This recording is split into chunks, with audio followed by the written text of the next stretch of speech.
What happened for BP? I understand the free cash flow situation, Christyan, but why were the markets so surprised about it? Yeah, I think, as you know, Alex, we've been cautious all year, and even post the OPEC cut, we recommended the next shoe to drop in the sector was going to be total share returns. In January, it was the earnings risk. We had 20% downgrades across the board to consensus. That's closed. But really, the next shoe to drop was cash return. And I think what's happened with BP is that they sort of tipped the hand in terms of expressing that view on the basis of demand being weaker, trading not being as strong. And you're sort of seeing a mean reversion from the highs of last year, where everything was working, into a more normalized outlook, exacerbated by weaker demand given the recessionary headwinds. And that has manifested itself in having to revise down the buyback, particularly given the elevated levels that they were. And that came as a surprise to the market, given the basis of buying this sector is the total share returns. Yep. Christyan, does a 9% move today capture all of that risk, though, capture all of that news when it comes to the cash flow story? I think ultimately you've got to think about this in the context of where the yield has been for BP, its outperformance. Now, I think given the move in the market cap relative to a $1 billion move in the buyback, you could argue that's disproportionate. Having said that, Guy, as you know, we're not bullish oil. We've talked about the fact that demand is going to be weak for the rest of the year. I mean, OPEC has done a fantastic job in reducing oil volatility and has proven successful, including the most recent cut, which in retrospect has clearly helped mitigate the tail risk of much lower oil prices.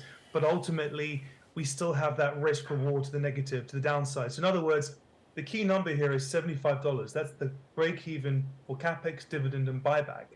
We break through that $75 number. That's across the board. I mean, BP's first, it's blinked first, but I can't say the rest of the sector is immune either. Then that total share return, as we guided about 2 weeks ago in our preview, those shoes have yet to drop across the board. But $75 and below $75, unless OPEC steps in, we'll see more negative rates of change on cash return, which arguably means that it's a long way of saying it, 9%, who knows? But that risk is still going to persist through the rest of the year. Okay, so you took us there. I am looking at Brent now at 75, WTI is sitting at 72. Is this a reaction or is it a signal? I think it's ultimately, a signal. I mean, you have a banking crisis that's unfolding in the context of the credit squeeze. You already have a cost of living crisis, so you have recessionary headwinds. All of that's manifesting itself into weaker demand. You've got surpluses in oil from Iran, from Libya, from Venezuela. I mean, who would have thought that much sanction volume could be in the market?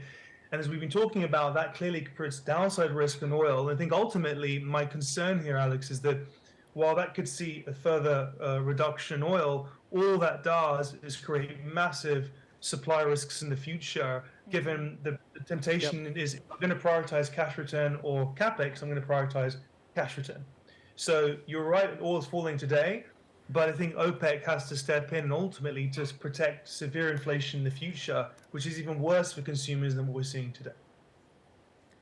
Christyan, BP versus Shell, walk me through the differences and which one do you want to own? Well, our preference has been Shell over BP this year, which has been, been tough given Shell has underperformed BP until today. The reality is a couple of things. First of all, Shell has a positive rate of change on cash return stemming from the fact that it cut the dividend the most. So there is upside risk towards that CMD in terms of portfolio restructuring and ultimately potentially a positive rate of change on the dividend. The second point, if you look at the portfolio and the source of funds for that buyback, it's arguably more diverse, right? It's not just trading and gas, it's chems, it's upstream, it's the LNG business, which is predominantly contracted. So they've got legs to stand on in terms of underwriting that cash flow, in turn the buyback. Again, they're not immune. If the macro gets weaker, they're all going to have to revise their cash return lower. But Shell is cheaper and has a more interesting rate of change in terms of the structure of the company with a new management team that are keen to make a difference. So, Christyan, if we take into account the macro setup that you just gave us, as well as the short term, where is the biggest misprice in the curve? Because I look out from just a month ago to now, we've seen a really significant re-rating down among basically the whole curve out to the next 4 or 5 years. Where's the biggest misprice on that curve, and what's the best way to play that? I think the biggest mismatch, and it's a great point, is the back end of the curve. If you look at where capex is being moved to today, shale is now moving, will be flat sequentially in Q3 to Q4. Once we get past the recession and we sort of see the other side in terms of demand growth, this year demand has been king of the energy markets and oil. but slowly we'll transition to supply being the king of the energy market, if you will. And when that happens, which is by middle of next year, the risk is then for that we'll look back at these times and say, why was everyone not spending? Because we have shale slowing down, we have international majors production slowing down. They're all prioritizing cash return. If you look at BP share price today, you want to do that. So the negative corollary of that is investment. So while our super cycle is sort of I think we may have a small technical issue there. Looks like investors' capital, there's the on the back of that. Sorry, We're Christian, more we had bullish a on the little back end. technical glitch there, which I hope has now passed us by. But let me just ask you, let's take the risk and ask one final question. If European majors were listed in the United States, how much more would they be worth? Because this is a subject that I'm hearing more and more people here in London talking about. I think the best way to describe this is potatoes. Ultimately, the main difference is the dividend, the cash return, and the story in the portfolio.